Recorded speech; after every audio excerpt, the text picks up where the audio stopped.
On Wednesday, May 11th, the Nunde Historical Society presented the first of a two-part program marking the 50th anniversary of Hurricane Agnes. This first part consisted of three segments. Patty Partridge-Theron and Rodney Graham recounted the impact the flood had on their family farms in nearby Whiskey Bridge, followed by David Vasile sharing his experiences during the disaster in his hometown of Portageville. The last segment featured retired park manager Tom Breslin talking about the floodwaters in Letchworth Park. We hope you enjoy the video.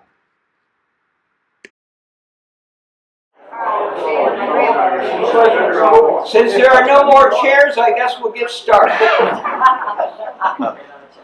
On behalf of the Nunde Historical Society, I want to welcome you here. I'm Tom Cook. I'm the president of the society, and I am also the host for the evening. Okay? And we're going to get right into the meeting because there's so much wonderful things that we're going to be talking about. Now, I was going to say, it looks like everyone in here remembers 72. That's math I don't know about you. But I think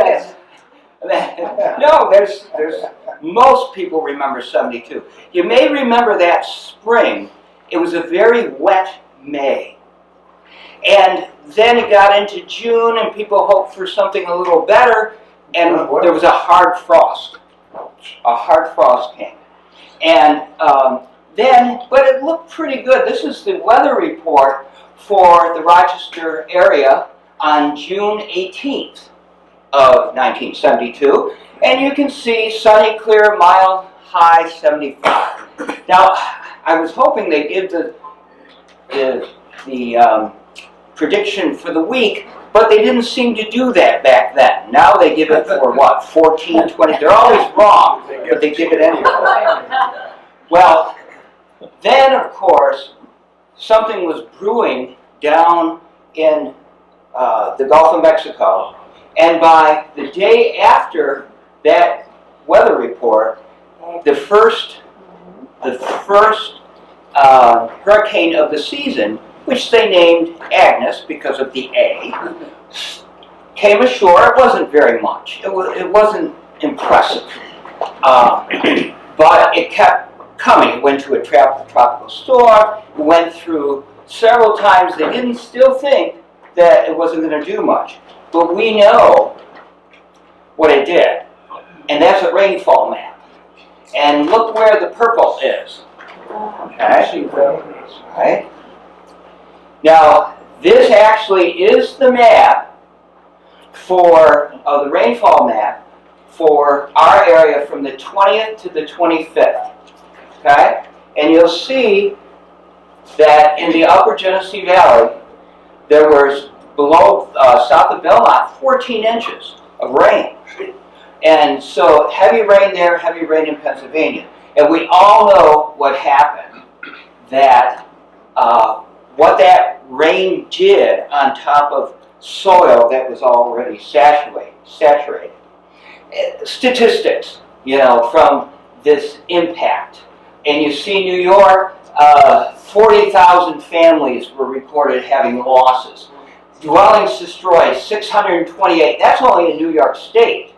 Down here, the deaths and damage, they're saying in New York it was about 702,000, 24 deaths. All told, it's going to be a very expensive thing.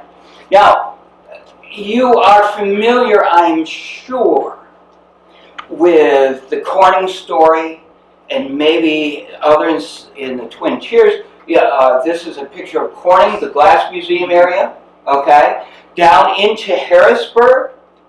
And we know that the southern tiers and into Pennsylvania got clobbered, absolutely clobbered, okay? And the National Weather Service, in their official report, said that the widespread flooding caused the most destructive hurricane in United States history. This report was written, I think, 2 years after about 74, claiming 117 lines, causing $3.1 billion in 12 states. In today's money, they say that's about 18 billion. Well, that was yesterday. Now it's 20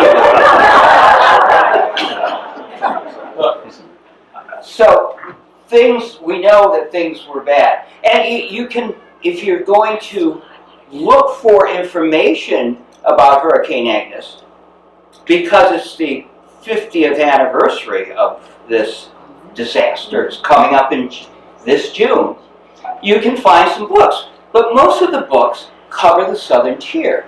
And Mildred Anderson, you saw her quote, did have one called Genesee Memories in the Flood of '72 that has a chapter on it. But most of the information seems to be on the southern tier. Okay? And you can find these. There are some books that have pieces of the flood. We happen to sell them in the museum, and you can pick them up afterwards if you like. Okay? But what we're doing to mark this anniversary is focusing on from Whiskey Bridge to the Mount Morris Dam and along the Keswick. Okay? That's the topic that we're doing. Now, actually, we intended to do it all tonight. But you didn't bring your sleeping bag. So what we decided to do is break it in two.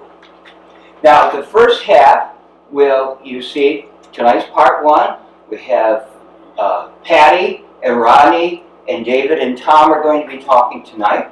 And then we're going to come back and do, on May 22nd, which is a Sunday, this will be at 2:30 on a Sunday afternoon, we're going to do Mount Morris Dam by Julian Smith, who works at the dam, has worked there for several years. You may know Jules. And I'll be doing along the Keswick, covering the Keswick Valley, Nunde, Portage, in that area.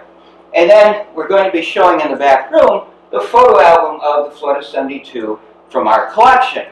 And we're going to build on that because I hope some of you have memories of, not only memories of the flood and experiences in the flood, but also photos. And we have a sheet on the back table called, we are calling it our Memories Worksheet Flood 1972.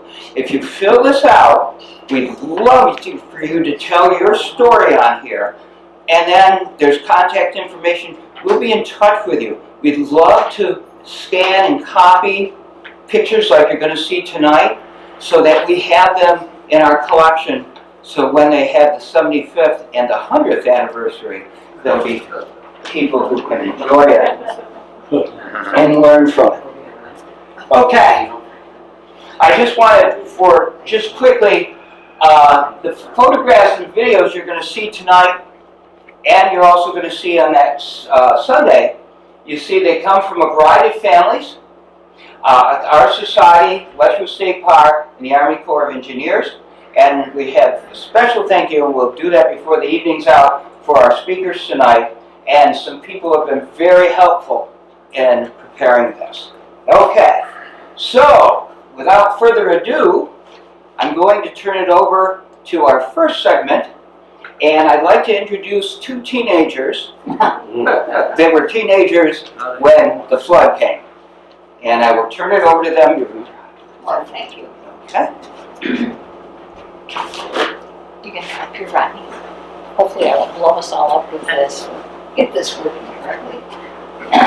So, as Tom said, we were just teenagers when the flood hit. So, we're remembering it through the lens of young people as opposed to my folks. And, now, in retrospect, I have a totally different perspective on what that was like because, it was a very stressful and trying time for my parents. And while I knew the gravity of the situation at that time, I was 14 and, I was staying overnight with friends because, our house wasn't livable and boy, that was fun. And, it was just a little different. So looking backwards, you're seeing things through kind of new eyes. But let's see here. We'll start with the first image, which I think, okay, here we go. Actually, this is a photograph from 1922. This is my parents' home. And my brother has since bought the farm. My parents passed away a few years ago. But so the farm is still in the family. And that's what it looked like at that time. And of course, this is Whiskey Bridge before the flood came along and rent it in two, and it ended up on the riverbanks. And Can I ask a quick question? sure. I just moved in Monday, so I don't know where Whiskey Bridge is. Alright, we're just gonna do that. Oh, right. Here's Portageville, Okay. and this is Livingston County on this side of the river. This is Wyoming County. Okay. So you cross the bridge, you come into Portageville, you head south on 19A, and about a quarter mile out of town is Whiskey Bridge on your left as you head south. And there's a bridge now that has replaced the old bridge. It's quite a bit higher off the river. And when you come across the bridge, if you turn to the left, the Partridge homestead is right here. And the barns that you're going to see are up here at a higher elevation. My parents, if you come across the bridge and turn to the right, go around this corner, they lived right here. What we can't see here very well was we're going to talk about a field called the Oxbow, and the river, the Oxbow, kind of looped right around like that. It was a 90-acre field, and the river cut through it and left a 70-acre island, but we'll get to that. They call this Hampton Road now. It used to be Rose Road. This road goes down into Mudville. This road was washed out. And of course you go through Portageville, and there's the railroad, and there was an aqueduct there years ago also. And you come around this bend, and the high bridge would be right in here. And Patty lives right up by the high bridge now. My name's Rodney. I was a senior in high school that year. I see my class picture back there, class of 72, and I am not in it, and I almost missed my graduation because of the flood.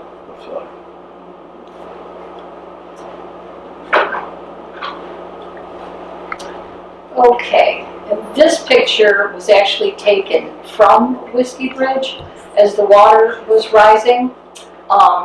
You might wonder who the foolhardy person was that was out there. That would be my dad. And my grandpa, Patrick, and one of his friends were quite certain that they were the very last ones to ever cross that bridge because the waters were right up to the deck. The Army Corps of Engineers had actually come to visit us at our home as the waters were rising, because they were keeping very close track of how, where the water was cresting and estimating how soon it would reach our home. So we did have time to move a lot of items up to the second floor of our home. My father was able to move a lot of farm equipment to higher ground. He was a cash cropper. He had been a pig farmer for a few years before that, and at that time I think he decided to get out of it. He was down to just a few hogs, so we let them out and they went up in the woods. So we did have a little forewarning, thankfully. Okay. Yes? This is the old Whiskey Bridge. I mean, it was close enough to the river that on occasion people would fish off the bridge, but you were still probably in normal circumstances 10 or 12 feet above the water.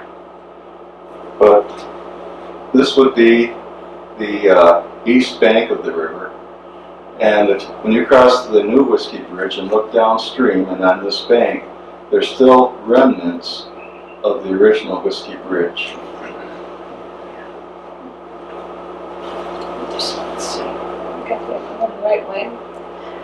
Need my daughter up here to help me run the technology, I guess. Let's see. Just project your voice a little more, Mom. It's pretty quiet back here. Use your theater. Okay. Well, Rodney's dad took these movies, so I'll let Rodney talk about this too. This would be as the water is rising, taking off. Whoop, What do we Yeah, no, keep going. Keep going. The debris was coming down. We had a lower hog barn, and to access the barn, there was a tributary to the river, and the water backed up the tributary, and there was 2 feet of water, so we were afraid we weren't going to be able to get to the hogs. There were about 400 down there. So late afternoon, we herded them up to higher ground, up at the main farm. Go to the next one. You'll see. Press it. Okay, this would be herding them back after the flood receded. Am I right? Well, Then let's see what the picture is. Yeah, I think It's a that was movie. taking them back down. 'Cause This that's is, the yeah, this way is they taking grow. them back down after the flood, after the water has receded. People showed up from all over. Now, when we brought these pigs up from the high water, we didn't go down the road. We had to go through fields, through a flooded stream, across wet fields, and into a pasture.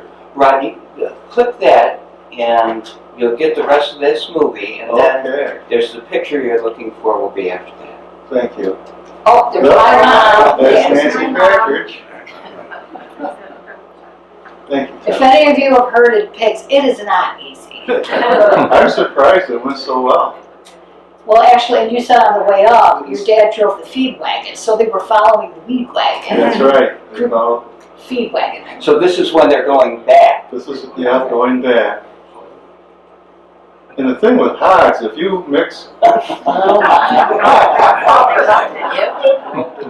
if you mix hogs from one pen into another pen, they will fight. But they seem to all get along here. Wow. Somebody Thank you, must have Tom. told him how serious the situation was. Decided to cooperate. Who's Clarence Gibson? Oh, It is thank you. Clarence Gibson. There's Gladys. There's my mom. There's Bertie Cartwright. Bertie Cartwright. And Ronnie. Oh, and there's Denny Perry. Oh, I haven't seen these. And See, these are new to us tonight. There's Walter Bean. yeah, our hired man. Well, actually, is it? Go to the next, there's another picture that will show that path that you were talking We've about. had so much fun. doing these. I added a few surprises in for them. Now, we have a lot of neighbors here tonight, and I'm sure you're going to recognize people from the community, so feel free if you see somebody to, hey, there's so-and-so. Sometimes it's kind of hard to identify them because it's been a long time. Oh, look at that. That's the pig path. That was one of Dad's aerial pictures from Very good. So the picture you saw, we were herding them down this road, but during the rain and the high water, this path right here, we had to bring them out the back way, and this was the easy part. We had to ford one stream that was running quite high. I'm surprised the hogs even went across it, but that's great. Yeah, there's the trail where the hogs came up and That's where they ended up. out into this pasture. These are old sow coops for farrowing that Dad had. Which means having the pig babies. Some of you who aren't farmers, that's what farrowing means.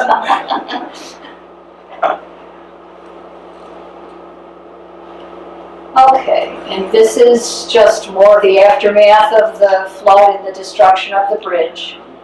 That is actually my grandpa, Patridge, and my cousin, Hank, checking it out. Not that anybody here would know them. But and this picture would actually have been taken from our front porch. Some of you neighbors, Shirley, the Buckleys, would remember that tree right on the corner of the porch. And this is looking up at Portageville. That, I believe, is the Facile house. So the river would originally have been right here on this far side, and you know this.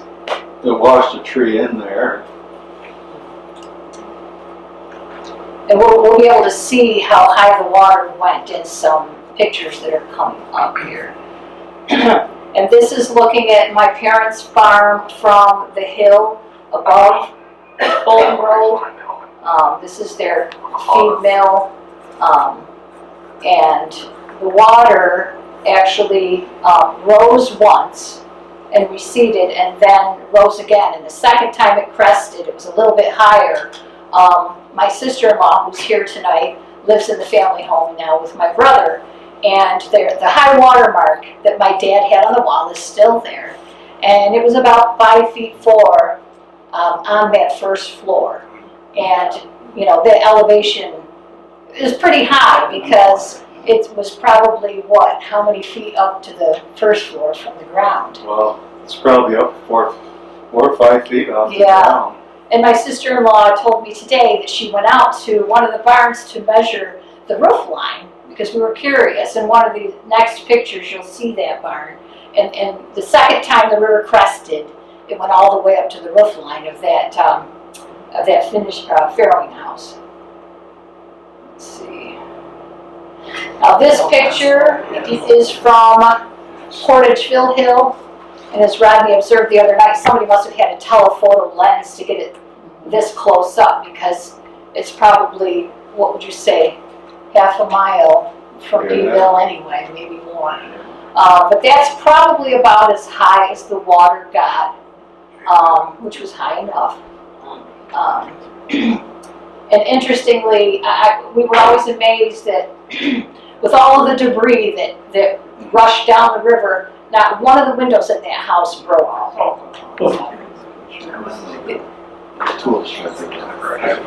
Oh, okay. So this is the water on the tool shed. Actually, I think the one I was thinking of was the farrowing house. It got all the way to the roof line there.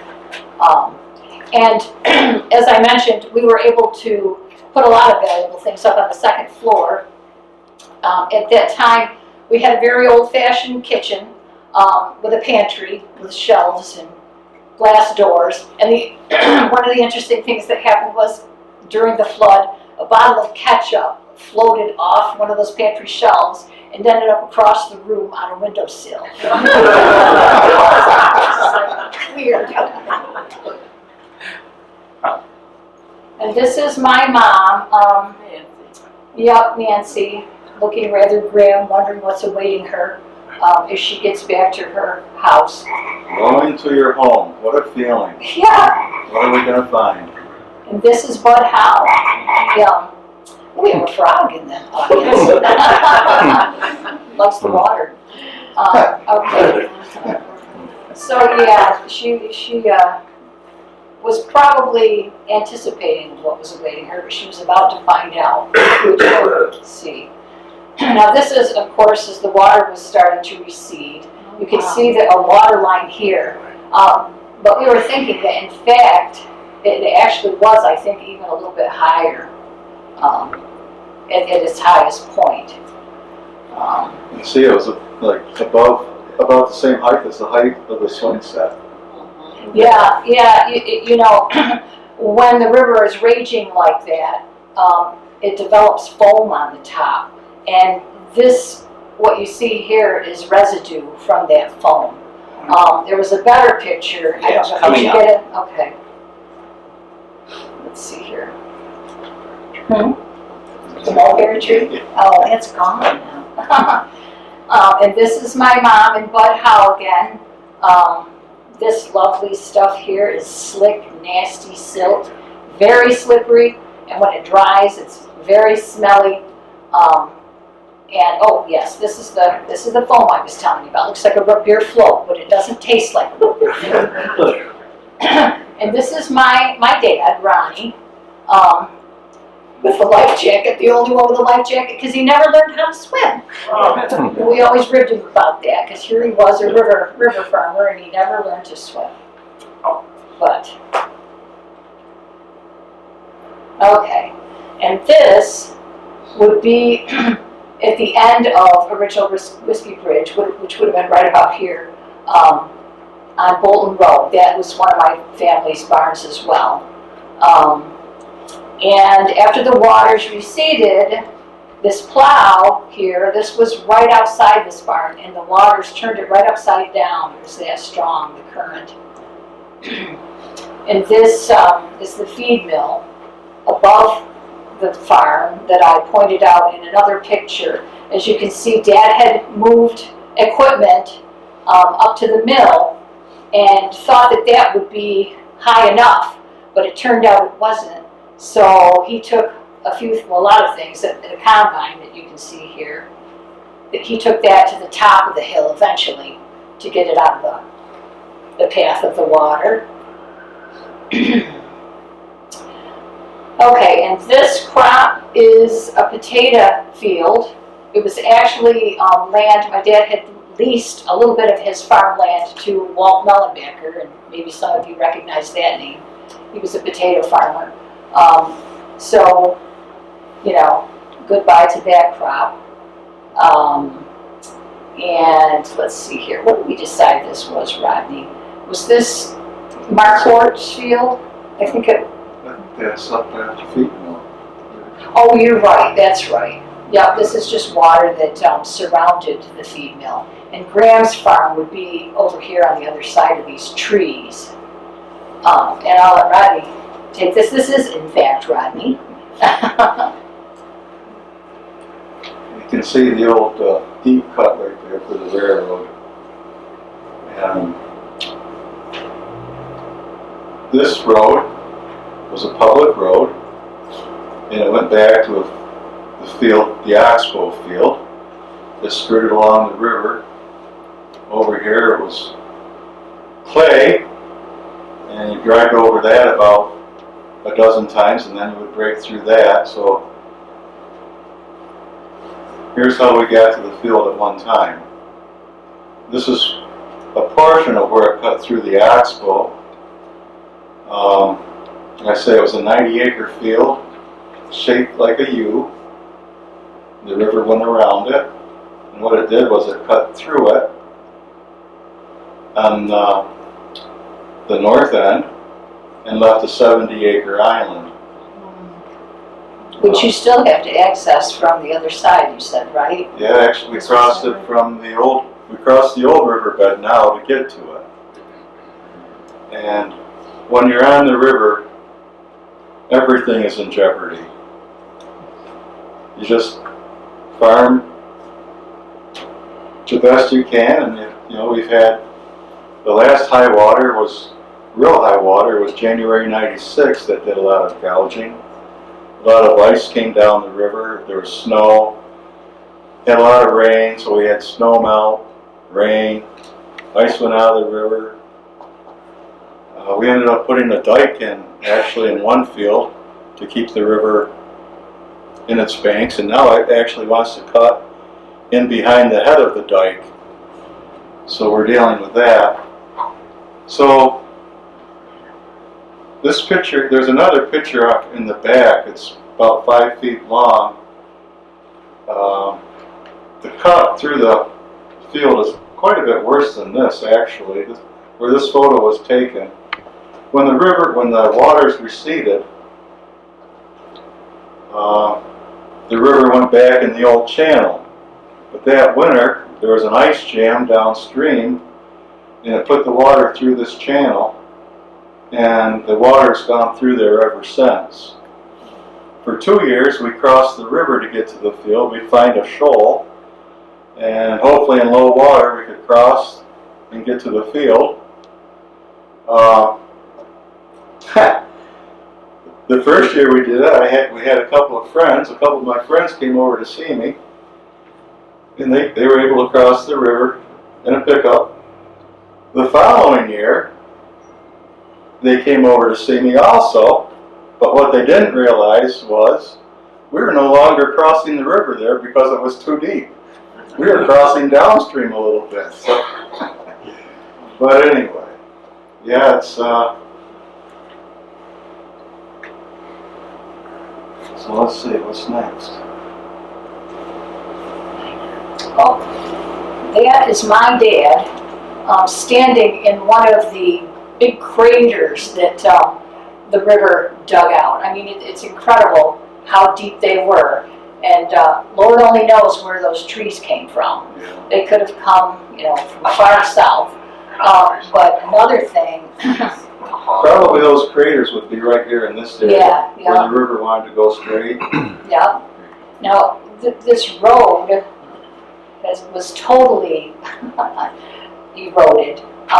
You can see the culvert sticking out that the road, went over. And all along this bank were trees. The whole thing was lined with beautiful trees.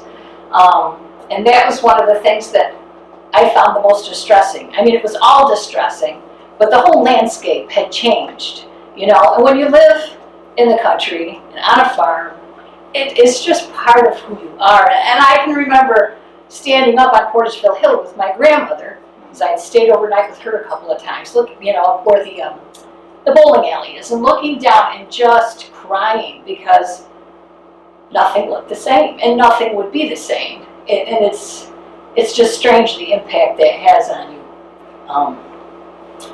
All they're being is drying stuff out in the Yeah, we had a hired man who lived in this little tenant house, and all of his possessions were out on the lawn drying out so he could get back in his house.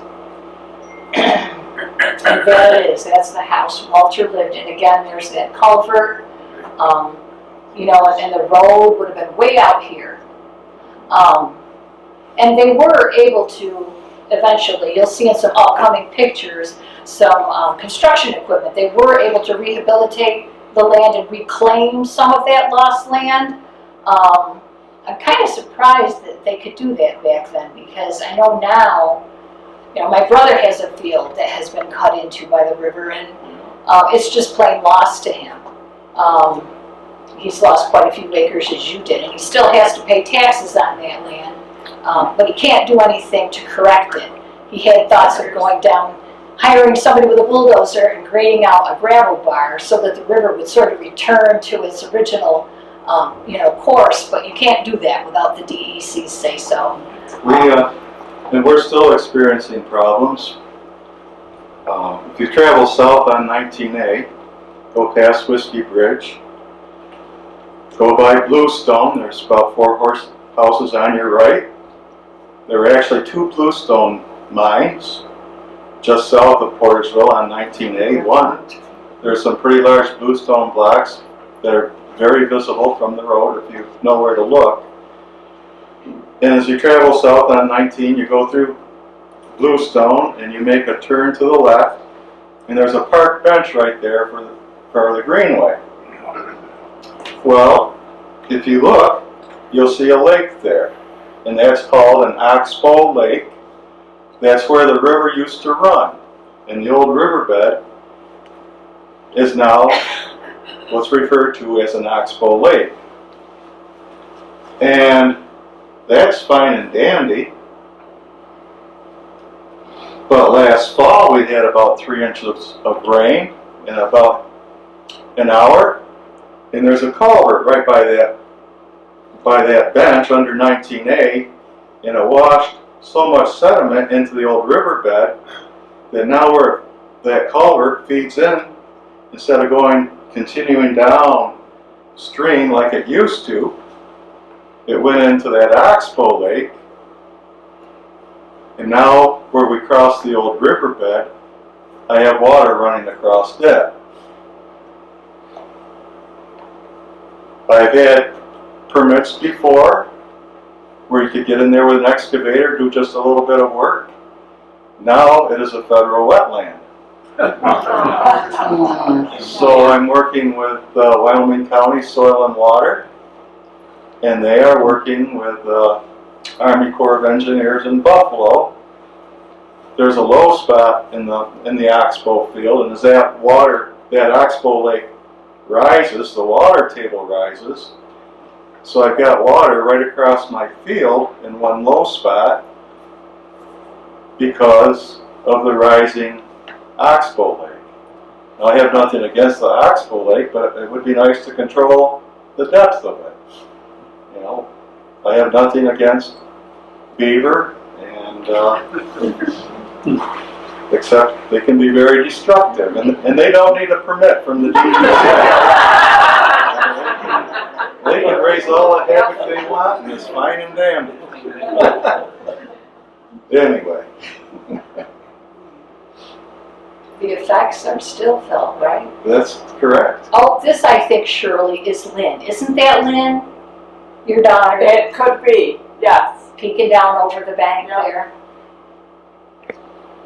And this is my family's farmland.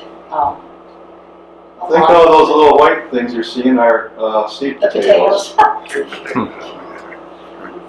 Never to become big potatoes. Walt had never farmed potatoes on the flats, and he was always reluctant to. He took a chance one year and got reminded of why he didn't.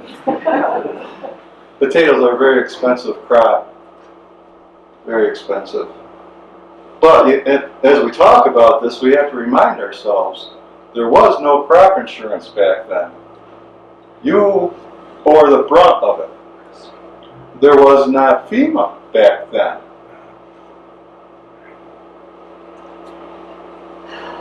Yep, as my parents found out. They were under the misapprehension that they were going to be receiving a federal grant to restore their land, and ultimately ended up being a federal loan that they had to, and it was almost their undoing. The house too. Right? Yeah. The house also, Partridge's house. There's no federal help, no state help. You're on your own. Yeah. Except where the bulldozers did come in, and that was okay when the bulldozers came in. That was probably a federal project, but Oh, here's my mom flailing in the mud. That is the deepest. Just awful. She could have. Look at that. I think there's still a pair of boots out there in the I think she was pretending that she was enjoying Steve helping her get out of the mud. Patty, Lynn lost her boots in the driveway in front of your house. Did she? When- And never after did you the find water it? went down and it Look was at so, thick mud. Yeah, it sure was. I guess that's the end of that film. Now, you can see the for sale sign. One of our neighbors, or it might even have been my dad put that up. Do you remember, Shirley? I don't remember who it was, but I bet it was your dad. Yeah. Or what? A joke, but some days he probably didn't feel like it was a joke. Yeah, that's. Let's just pack it in. But, yeah, it was a mess. And this is the front porch with some items that they didn't get up onto the second floor. Obviously, a washing machine. And I happened to bring this little item here with me tonight. This is my mother's pressure cooker. It's from 1940s, and she used it for years and years and years after the flood, and it's right up there. Oh, dear. So, yeah. And here are a bunch of neighbors and friends helping us to get cleaned up. This hose that you see is from the fire truck because that silt was everywhere. So you had to hose the house, inside the house down. There's the Nutbig fire truck. At this point, they were at the tenant house. Oh, yep. And this is one of the town loaders. They came to sort of scoop up the mud and get it out of the way so people could even drive on the road. And of course, because the water rose up into the barn, this freshly mowed hay was wet, and of course you can't leave wet hay in a barn or you're going to have a fire as well as a flood. So these are our neighbors. That's Kenny Holly and Shorty Glore, if anybody remembers them. This is Bill Buckley. This gentleman, I have no recollection if anybody recognizes him. And this is my dad's old coon hunting dog, Bowser. They left Bowser in the barn with the doors closed because there was a hay mow, and they figured Bowser could just climb up to the top and stay safe. And he did, and then he made himself comfortable later. This is my grandpa climbing up the makeshift concrete block steps because the porch just floated away. And this is the inside of the house. Yep. Our house was full of beautiful old oak hardwood. And my mom, with a little bit of help from me, mostly my mom, refinished the whole downstairs. It was a lot of work, but it's beautiful. And as you can see, there's the old lath and plaster, which came off here, but my sister-in-law, Beth, I was going to ask you, where are you, Beth? When you guys redid the house, the lath and plaster was still there? It just dried out, right? They had salamanders in there that just dried everything out, and you just put drywall over the top of that when you remodeled, right? But it was pretty amazing, really, that most of that lath and plaster held like that.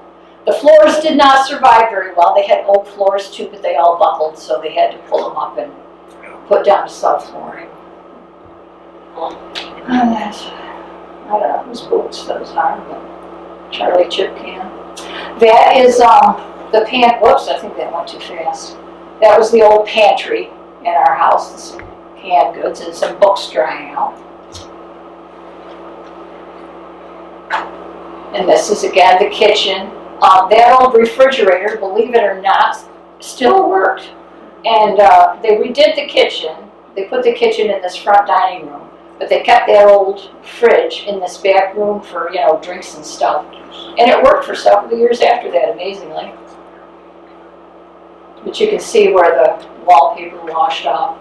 And this old front door, it had like a oak veneer. All the doors had a veneer that of course buckled.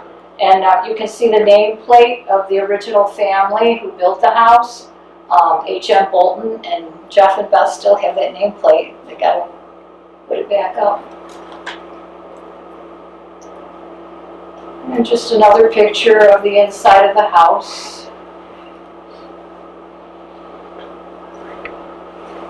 This is a movie, isn't it? Do I hit the right arrow again to make that? This is my dad carting some of the ruined doors outside. And that is Denny Perry, yeah, and a friend of ours, Bob Stillman. A lot of these folks are long gone, but remember them fondly. Kermit Perry, Denny's dad. That's my grandpa, Ralph Patridge, making himself useful. Okay. It's just more uprooted trees. This is my mom, and this is what we had to do in the whole house, because as I mentioned, that silt was everywhere. So she had a big job ahead of her. This is the windowsill, actually. That was the windowsill that the ketchup bottle landed on. Oops, I think I went too fast. Hang on, folks. Okay, and this is just some construction as they rebuilt the kitchen, and as I mentioned, put it into the front room instead of the back room. And while all this was happening, we basically lived upstairs. Luckily, there were 6 bedrooms in that house. It was a big old house. So, there were just bedrooms for everybody, and one of the rooms we converted into a living room. The sink, of course, was still downstairs, so we would, do all the cooking and washing downstairs, but we basically lived upstairs while renovations were taking place, and it took quite a while. And this is my folks' farm.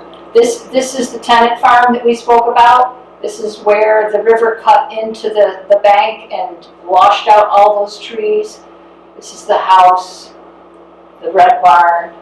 This is the where the grain mill is, and the finishing barn. And that was a higher elevation where you saw some of that equipment. And this is the other end of Bolton Road.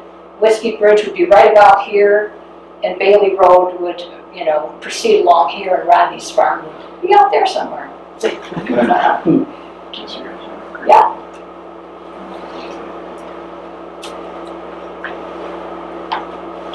This field here would be out behind the Genesee Falls Hotel. Marquardt Flats. You can see how it washed in, it wants to go straight, so it started gullying in. And so this would be, Portageville would be, I think the town barns are right in there with some equipment. Tom's lines live here.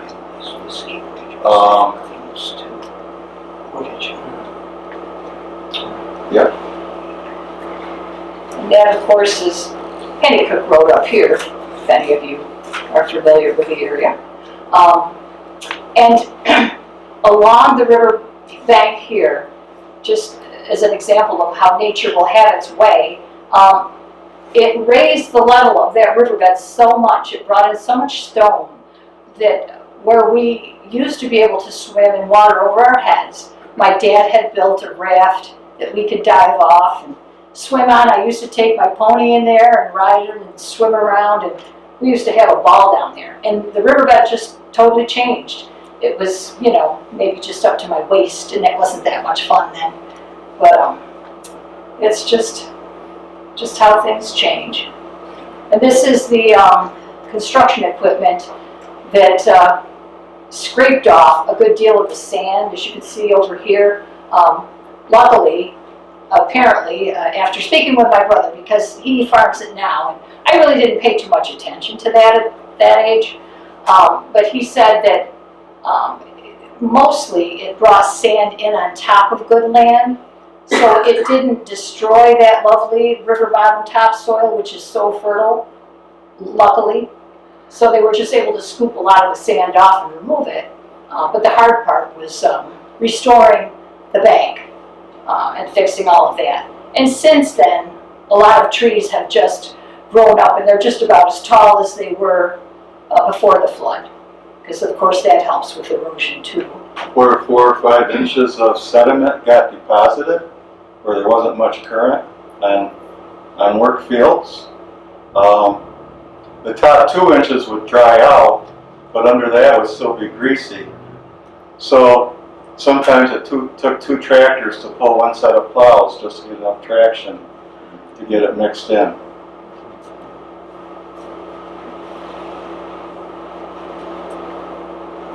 This would have been the following summer when they were able to get on the land again with the tractors. This part doesn't look like it's anywhere near ready for anything. That's at the back end of the field. Let's see. And this was later on in that same summer, after a lot of the gunk had been removed. And you can see all the weeds that had begun to grow up. It had not reverted back to a nice grassy lawn yet, for sure. And as you can see, there's an airplane spraying something nasty back there. It probably was planted to sweet corn for Seneca Foods there in Leicester, just the other side of Mount Morris. Oh, and there's that barn back there that we pointed out at the end of Whiskey Bridge. Oops. And this is construction of the replacement bridge, which, as you can see, it's much, much higher. They actually raised the earth by, I don't know, how many feet would you say, on Bolton Road, at our end. And the other end crossed over to 19. Whereas originally it was a much lower bridge, and there was a little dirt road that the river span, or that the bridge spanned, and that little dirt road went between Portageville and 19. So, and I guess the reason they went with such an overkill bridge, really, was because they initially thought that someday the hill on 436 that descends into Portageville would continue to slide, and that bridge might just be removed, and they would cross the fields between Rodney's farm and our farm and go up the hill onto Springbrook and onto Nunday. But that never materialized, and we're left with this great big bridge. They would be looking towards 19A.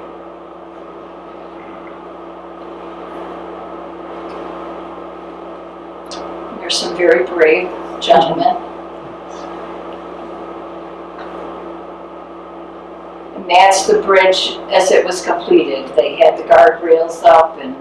It would be Bolton Road to the left, Bailey Road to the right, and you can see from the left of the picture how much fill they did bring in, so they could keep the bridge at a fairly level. Because originally it would have been way down here somewhere. Yes. And actually, right there. Yeah, right there you'll see parts of the old bridge.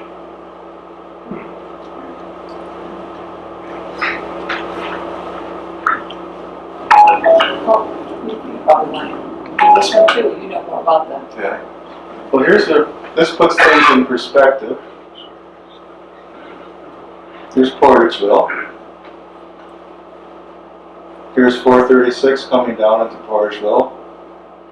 The river's quite green. So you cross the river into Portageville. This would be the Marquardt Flats that got flooded. All this used to be work land.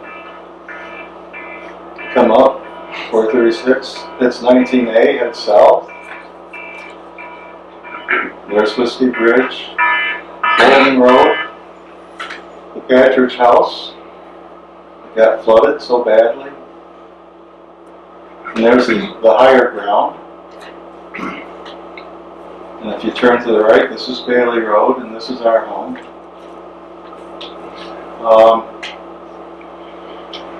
What was the date of this? This is modern, for Google Earth. Oh, okay. Last fall, probably, or last summer. Everything looks nice and vibrant and green, doesn't it, compared to... Well, right here does not work. The flood of 72 disrupted this, and also that high water in January of 96 cut through there and right into this field. We worked around a big tree that year, so we had to put a dike in right here. And now the river's changing, keeps eating back this way, and it wants to cut in at the head of the dike, and we'll be in real trouble if it comes in behind the dike. Then it'll just go down through those flats.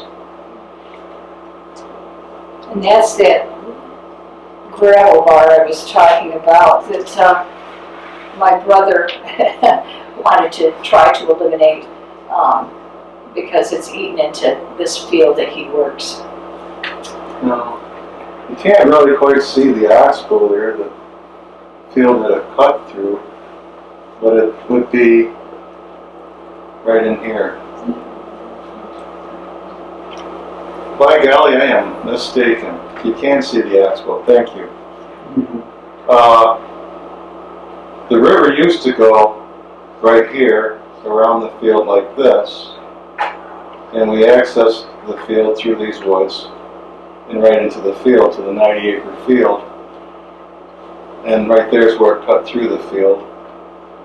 And if you look at a topographic map further south, or as you drive south towards Fillmore, there's all kinds of oxbow lakes on this side of 19A, where the river used to be mainly over on the right-hand side of 19A, or the west side. So as things changed, you know, this bank continues to slough off. There's a nice clay bank right there where it hits Jeff's Field, so that's been very stable. It comes down, it's changed. It hits this bank at more of an angle, so that keeps sloughing off, and there's no way to hold that. I mean, there's clay under here, but still, there's just no way to keep a steep bank like that from not sloughing off. You could plant all kinds of willows or whatever you wanted. In fact, we talk about trees are nice along the river. You get these big cottonwoods, the best thing you can do is cut them down. Because what? You get the river undermines the root, the tree starts tipping, it tips into the river, then the river comes in behind that root ball and works its way over. If it's just the root there, if you cut the tree and there's just a root ball there, it doesn't have the leverage. So sometimes it's darned if you do, darned if you don't, you know. Things are gonna happen. Little preventive pruning here and there. Yeah, yeah. Because we have that right now. We have a big tree right here that the river took. And it'll start flowing on the other side. Down in what they call Mudville, a lot of damage there this winter. It's just, you get high water and it tries to straighten out and it's going to go where it wants to. This field right here, this would be where Pancho Cartwright lives. This field right here, we never got a chance to look, but when the river flooded, it uncovered a lot of artifacts, Indian artifacts there that people found. I heard about later. That's it.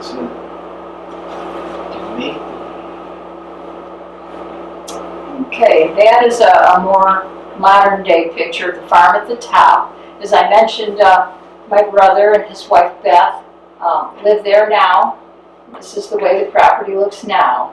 And the rainbow that you see, I just thought that was a perfect picture to end with because I'm not a biblical scholar, but I do remember my Sunday school lessons after the flood and, you know, the ark, and supposedly God said, I promise. And let's hope that there's not another flood anytime soon. And I think that's it. Previous to 1972,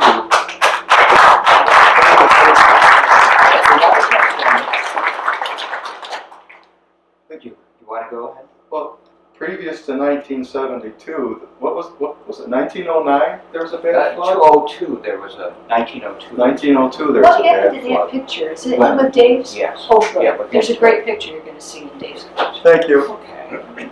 Well, thank you very much. And we're going to be turning the next page and going in Portageville. And I've got another teenager here. And I'll turn this over to Dave Vasile. Thank you. Now run this. A lot of our stories are going to be pretty similar. But I couldn't start talking about the flood of 72 without saying my neighbor, she was a generation before my parents. Her name was Antoinette Malello. And one day I was walking out of my driveway and our houses were close, and she said, I got to tell you a story. She says, I remember years ago in the 1900s, 1902, there was a flood, and people had rowboats in front of our houses. And I was thinking, you're kidding me. That can't happen. No, we remember floods not quite as high as the house. They were up over the banks and flooding the fields and our backyard. But never did I see anything in our street. I believed her, but I never thought I'd see anything like that in my life. Henceforth, there you go. During that week of the flood, as the water's rising, you can see the turbulence of the water, the amount of sediment that was in that river at the time. We grew up on the river, and we knew the river. We knew every inch of what it looked like when it was high and low, when to fish, when not to fish, and what was going to come down that stream from actually Wellsville.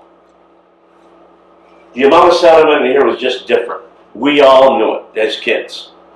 Our parents would come later, and a different story would come as news would hit later on. Go ahead, Tom. That's from Petticook Road, and it's showing the valley. Yeah, we were getting the warnings, all right. People were talking about possibly even a historic flood.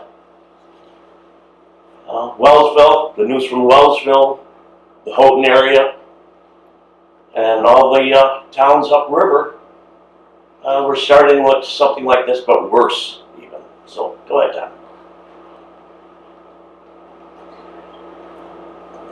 What we're kind of missing here, it's not that we're out of sequence in our pictures, but we don't have pictures that I wish we had. Tom and I were talking earlier.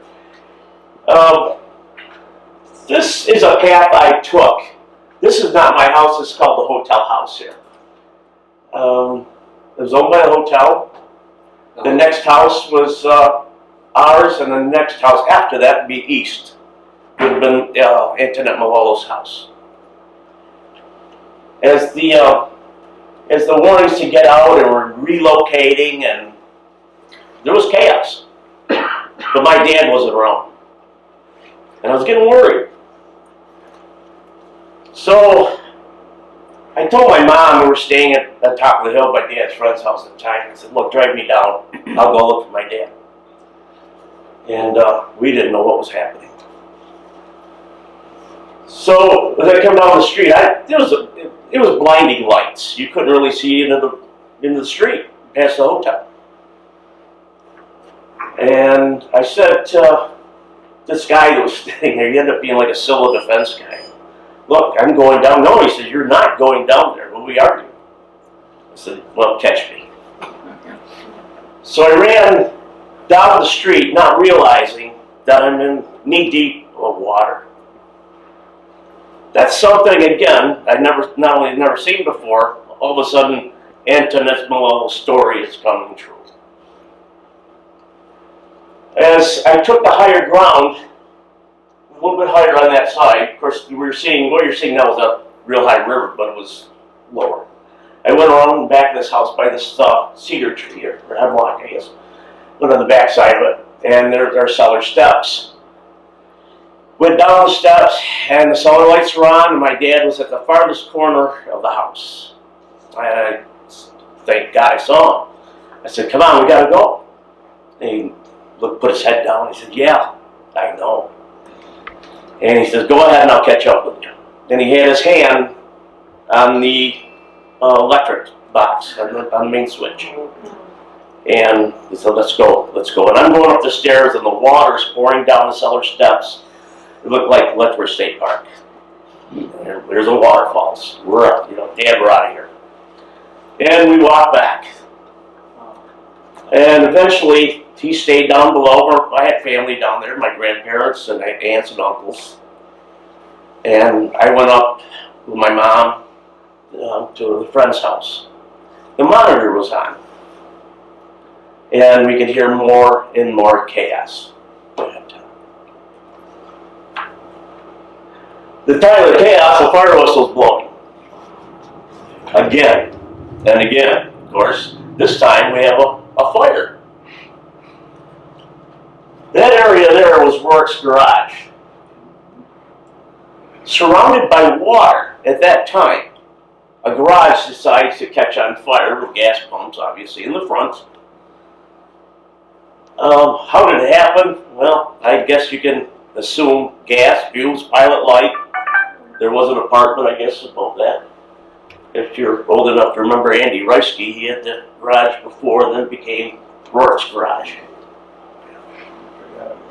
Wasn't good. But all I remember on that monitor of the fire, I stayed with my mom for a little while, and as a kid you're getting antsy, you have to see what's going on in town. So I said I wanted to go down. As soon as I said that, luck would happen. All of a sudden explosions started to happen. And they were loud. And I thought, well, that'll be it, and everything would be calm, she'll be okay. I'd go out the door. About 3-5 minutes later, another explosion.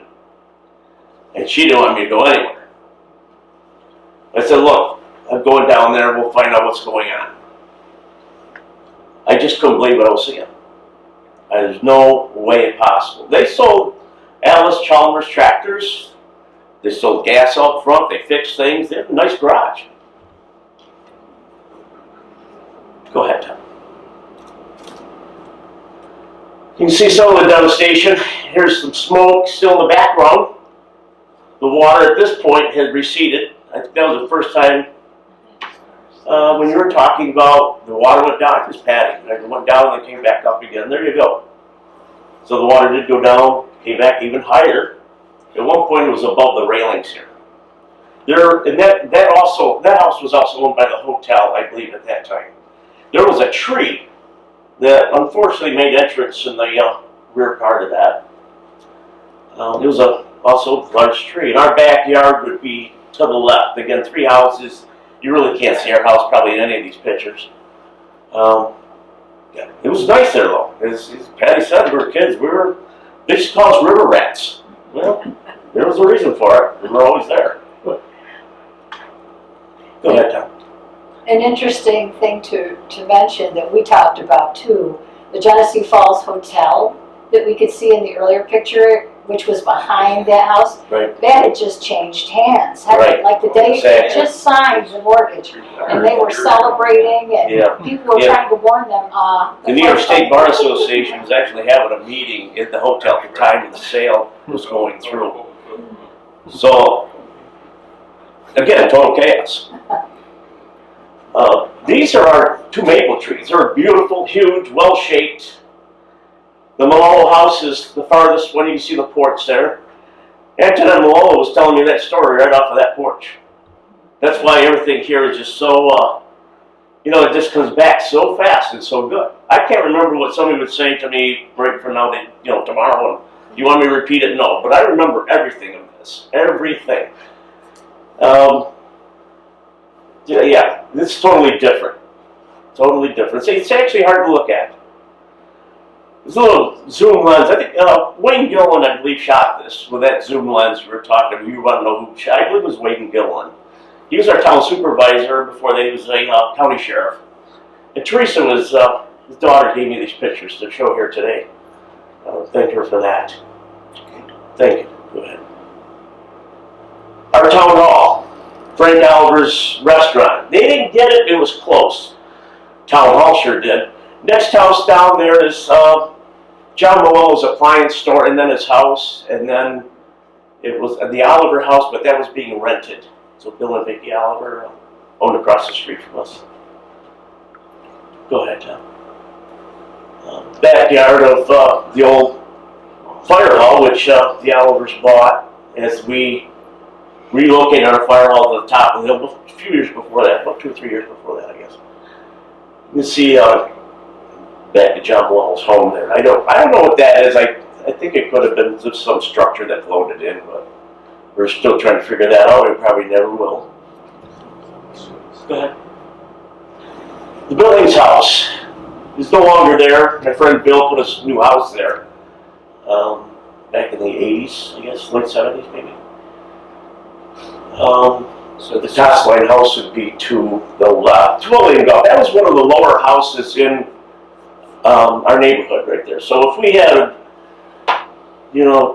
a cellar flood, they may have gotten flooded in their living room. Go ahead, Tim. There's some gatherings of, obviously, some of the people, the locals. That might be my friend Bill. Is that Bill? I think it Yeah, is Bill it could be. Tosline. It looks like it, right? Yeah. And the others I don't. The trooper, I can't remember it. It almost looks like Doug Miller. You can see where it's not as high, but it is getting high. The canopy was kind of a guide for us to say how, at one point it actually touched the front canopy. Go ahead. You can see the water being swift coming through that hotel. The backside was even worse. But coming around that corner, you'll see whatever people owned when cruising by you. Some nice color shots, obviously. Hotel on top. Let's see how. Pretty old building. And this is a building where I remember the governor being there. Governor Rockefeller was there. The Von Trapp family was there. There's an awful lot of history there. John L. Sullivan, the boxer, boxed there. Go ahead, John. Tell you a little story about this house right here. This is Mary Colombo's house. She had just passed not long ago. The water, we didn't know where this water was going to end. We didn't know if it was coming up the next hill and the next set of houses like the post office or whatever. We had no idea. So Mary, and there was a few other people in town, I'm one of them, very religious person. They'll take the religious statues, put them by their heart, and put them anywhere where they want something to stop. Okay? Pray for me. Well, that statue was there. That water came up 1 inch from her living room floor. 1 inch. I believe something worked. Go ahead, Tom. Yeah. So the mobile station has a sign over there, is that right? Yeah. Okay. It's coming over the bridge. Yeah. There's the bridge right That's flowing good. And people are telling me whatever they saw going by, every which way in town, just trying to figure out where my life is going to be. And when you're 15 years old and you're a man, you're a young man, I should say, you're thinking about Vietnam. You're not thinking about, oh God, I just lost my home. You know, and we knew at the time, and we were actually talking about Patty's farm. They lost a farm, their farm property, their house was underwater. You know, at least my dad had a job to go to. Her dad, well, where are you going? At least for a long time. It's tough to get started. I've known these people for many, many years, so that's why my heart goes to them too. Yeah, look at this erosion starting actually before this bridge right here. I think somewhat it may have saved us in some ways. You talked about the water getting high enough into the town and the post office. That water cut a hole into that area. Okay, Tom. Did you want to talk about your car? Oh yeah, I can talk about my car. That's my dad's car. 1970 Pontiac Catalina. Yeah, well, let's go to this. Yeah. There's some of the debris. Afterwards, you can read some of that. And thanks to the Graham family, there's also a little clip of it. That's the station.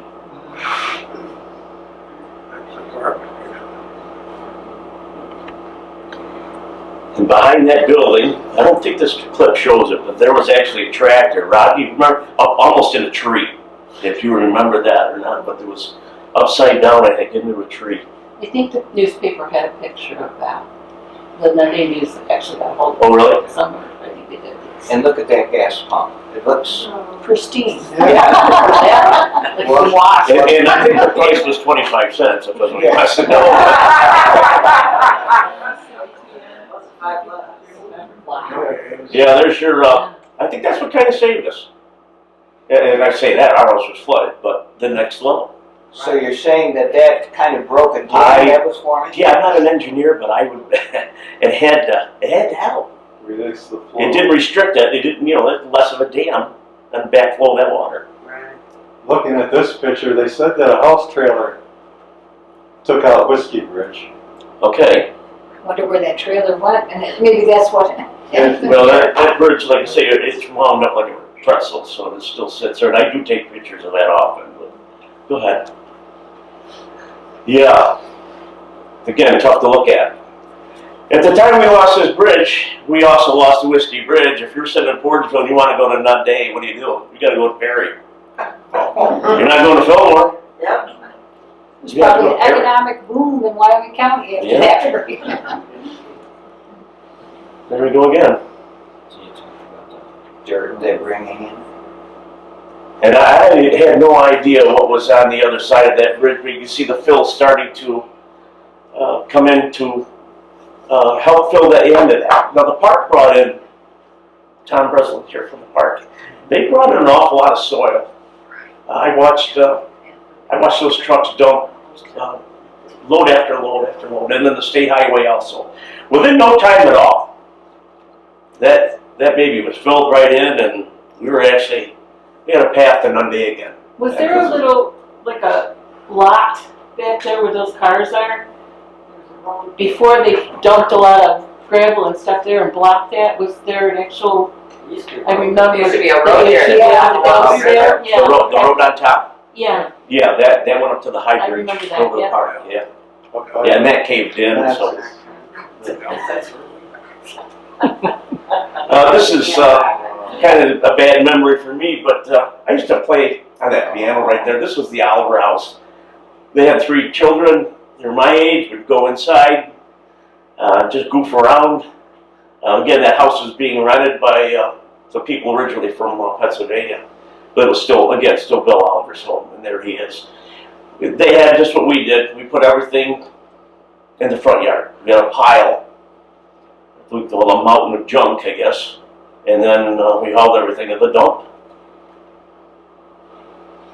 There's my house. Things changed after the flood. We took out the porch, made that a driveway, put a nice garage in the back, and then all got filled in. We brought in a lot of this mud. We brought in from, the streets and whatever. They just kept dumping in our backyard, and it improved our backyard actually after the flood. But the mud we were talking about, we named it flood mud. And that flood mud stunk, like Patty said. There was no getting around it. Every once in a while, through the years, I moved down there in 1999. Built a house where Rodney has property in 1980. But I would be in the cellar and I'd want to do something down, so I'd get a hammer and tap, and all of a sudden through the rafters, this mud would come out and be like a light clay, dusty, sandy. Silt. Not enjoyable as it comes into your face when you're looking up. But believe it or not, I got most of it out there.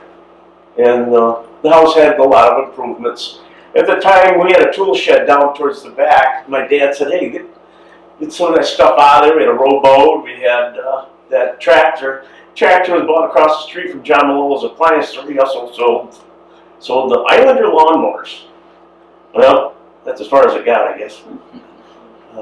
As you see the mud. And there's our kitchen. That was a brand new kitchen.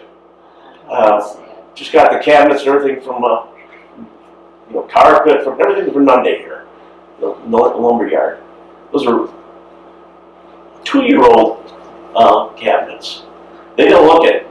I remember putting those. That's a rocking chair. Lazy Boy. I remember putting that up on top.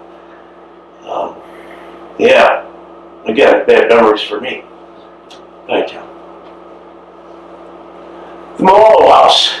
Al Malolo was kind enough to let me show what it was like in his house. That house before us, facing east, it really got some hard water into it. That water was going in there fast. These houses weren't built like we do today. There's nothing really, bolted down with the frames, and it was laid on top of bluestone. How these houses did not move, I have no idea. The water was pounding that house. We had less pressure because of that house.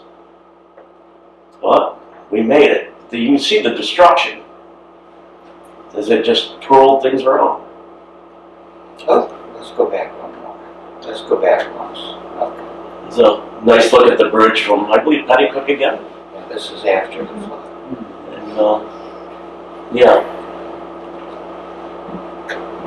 Things started to really take shape quickly. What we thought would never end in some ways, well, I guess it helps to have a memory. So Wyoming County? Yeah, we just, we never thought we would clean up. We never thought we'd get, by October we had a house again. We had carpet in the house. We had remodeled, we had new ceilings, everything looked good. Our cellar was actually fixed up. We had a kitchen down there, it was beautiful. It was all done again.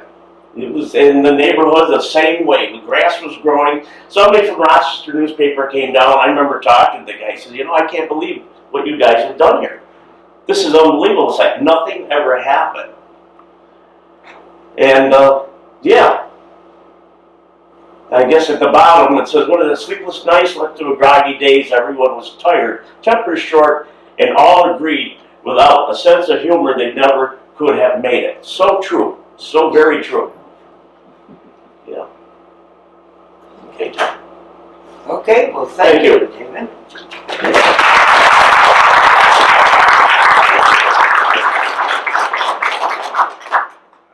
Okay, so the last segment this evening is going to be Tom Breslin, a retired park manager, and he's going to narrate a film. And as you see here, this video includes material from Letchworth State Park, has provided some, the Graham family, Patridge family, Gibson family, and the NHS collection. And we compiled it. And some of the video from the park is the flood of 72 filled by a Raymond Bassett. So I'm going to turn it over to Tom. Okay? We're just outside of Portageville, looking north toward the park. That's the river at the high stage. It jumps ahead pretty quick till you're at Upper Falls, because that is the Erie High Bridge that's now been removed, you know, and replaced with another bridge.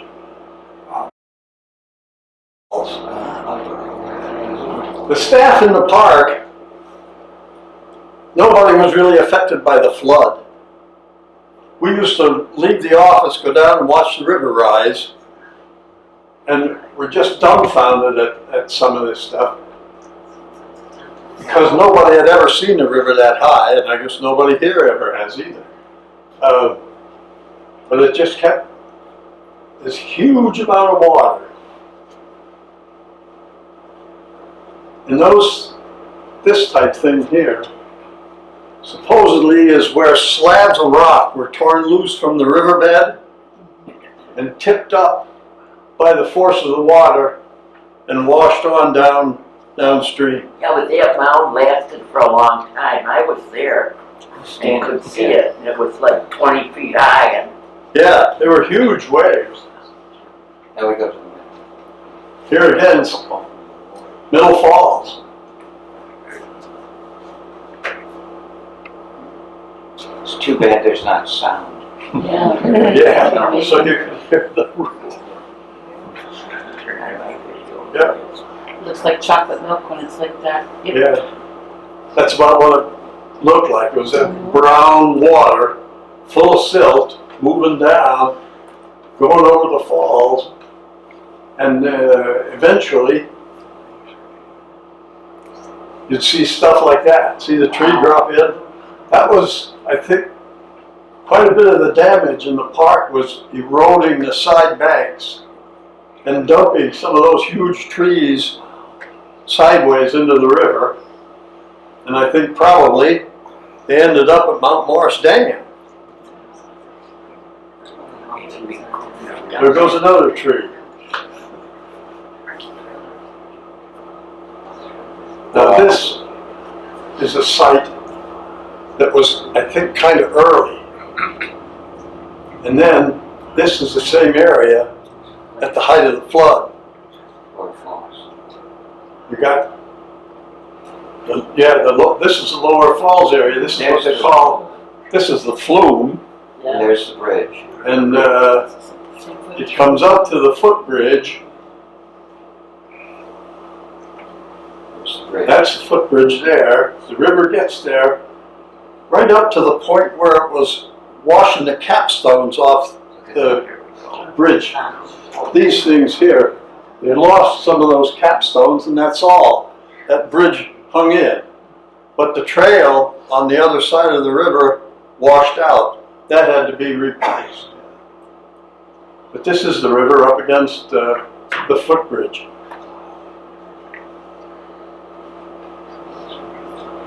It's hitting the footbridge, I think. Yeah, there it is. Yeah, it flowed over the top of the bridge with enough force to pull some of the capstones loose, but it did not harm the bridge itself. In this area, of course, you got the Cathedral Rock and Table Rock over here. It didn't get up that high, and the Cathedral Rock kind of pushed it to the left, but still the gorge was strong enough so that it didn't undermine Table Rock at all. But look at the water. Water in some places came right through.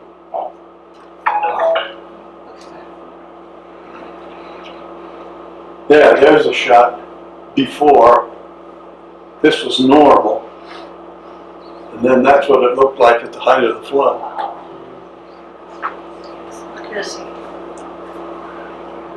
Ungodly amount of water.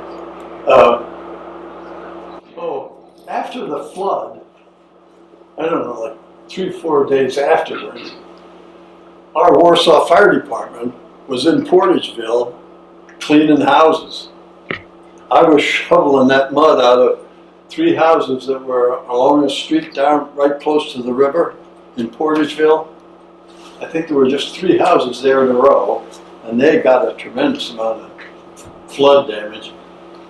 But we were in a fire department with our little shovels trying to get those things cleaned up enough for people to move back in. I think they all got torn down eventually. I don't believe there's anything Now down there. this is the lake formed behind the dam? Yeah. Thank you for shoveling out my house now.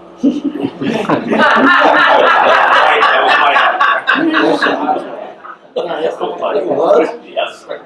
Oh, be darned. We had- Okay, there's Hogs back. There's a common there.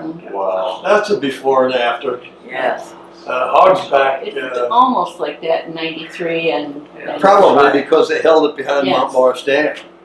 They kept the lake behind Mount Morris Dam. And I don't know if you're really familiar with it or not. There's the north end swimming pool, the big parking lot. And we're coming up fast. That's the Federal Reserve there, and the Mount Morris Dam.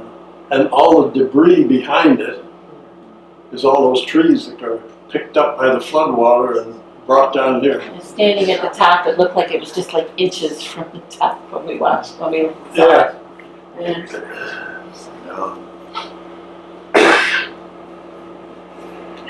I don't know whose airplane that was. Somebody was flying. Orville Smith, I think it was, And out this is of, Bob Graham was filming this, right? no, my dad Okay, was. your dad was. He had Bob Bob's Graham's camera. camera.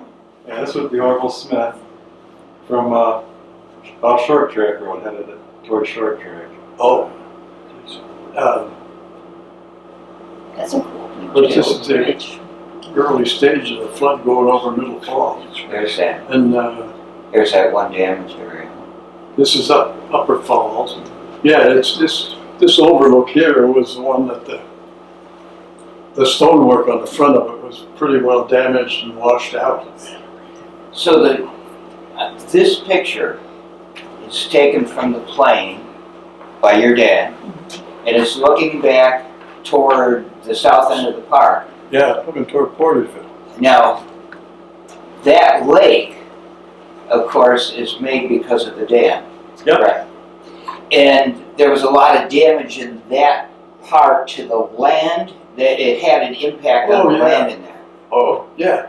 June, the entire forested area was in full bloom. All those leaves hanging on the trees were not used to being buried in water. And they couldn't breathe. The tree leaves breathe through organs on the bottom of the leaf. And when that's shut off by water, you might as well cut them down because they're not going to survive. And the whole valley was full of dead trees. They eventually wound up like this, and they became a problem for the Corps of Engineers. And the silt and everything that was deposited after the flood, we went down in the St. Helena area in a little four-wheel drive thing that the park had, and we could just barely get away from the end of the road at the St. Helena area because it was just full of mud, silt, like this. And the next year it was all weeds and thorns, and you lost all the foundations to all the houses were gone that used to be there before the flood. Oh yeah. All covered up. Any remnants of St. Helena were gone, and there were a couple of farms toward the north end too that still had foundations there, but the flood took all that out. You can't find any remnants anymore of occupation up there. Mr. Breslin, any idea how long it took for them to let the water out of the dam to normal level without flooding further south or north? Well, they started before the flood quit. They had to. They were letting water out. They were warning people in Scottsville, for instance, that they might see high water. Because they were afraid that debris would go over the top of the dam. And if it did, and it scourged the river all the way down, they'd take out every bridge between Mount Morris and Rochester. So they were letting water out of the bottom. You can almost see it here. It's boiling out of the base of the dam. Yeah, there were gates over by where Fratelli's is now that they opened first before they opened the dam to let, to keep it from being such a, bad for the people down below. Yeah. Tom, Yeah. did the log boom break, or did it actually go over the top of it? It didn't go over the top.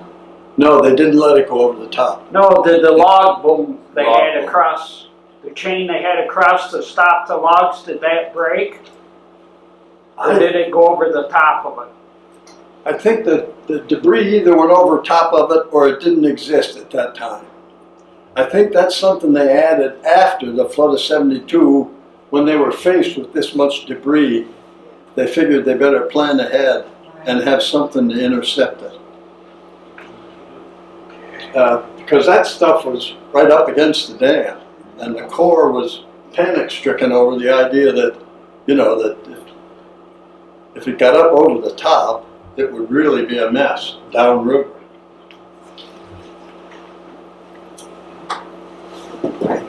Didn't look like paper mill. Now, the thing that a lot of people don't know is that from this elevation here, just about like this, I guess, all the way down to just a little ways below Lower Falls is all federal government-owned land. They own that riverbed This whole thing. to, I think it's 716 feet above sea level, something, some odd number like that. But underneath that water is all federally owned land. It's not state land. It's operated as a state park by virtue of a license that they have from the Corps of Engineers. The state of New York is licensed by the Corps of Engineers to operate a state park on that land, below that 716-foot level.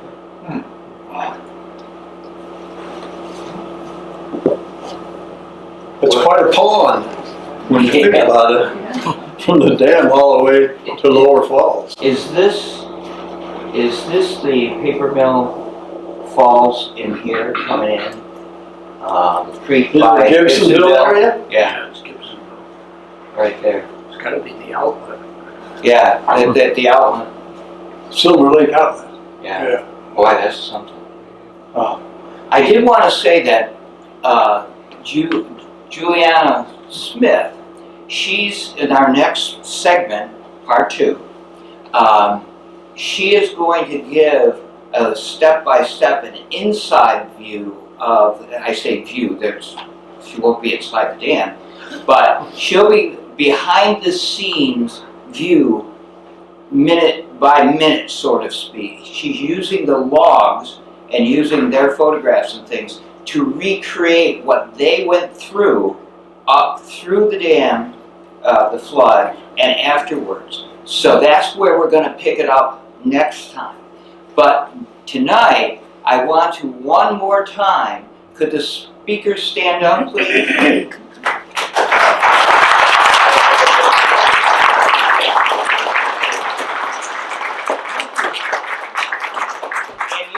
You were treated to film that even they haven't seen in a long time, and that hasn't been made public before.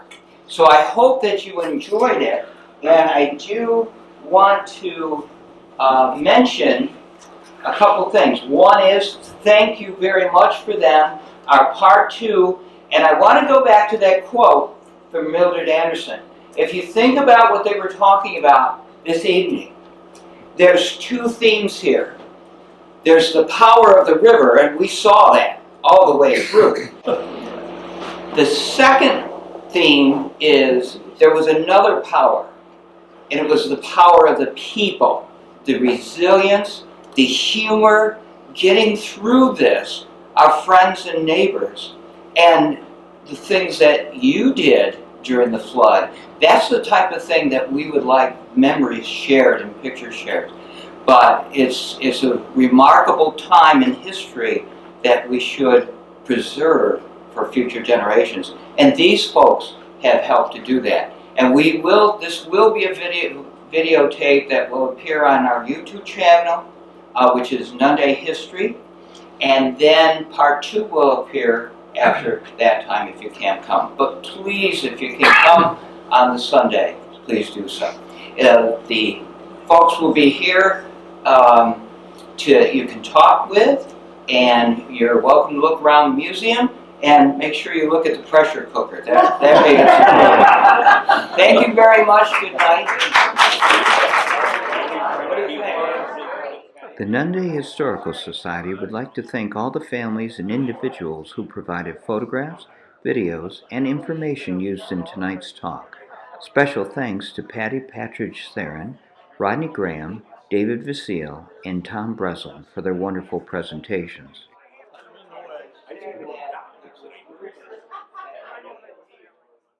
Be sure to join us on Sunday, May 22nd at 2:30 for part 2 of Remembering the Flood of '72. Juliana Smith from the Army Corps of Engineers will be providing a behind-the-scenes look at the Mount Morris Dam during the disaster, and Tom Cook will be sharing an overview of the impact the storm had on Nunde and the Keshequa Valley. Members of the audience will be invited to share their memories of the flood. The program will be at our building and is free and open to the public. We hope to see you there.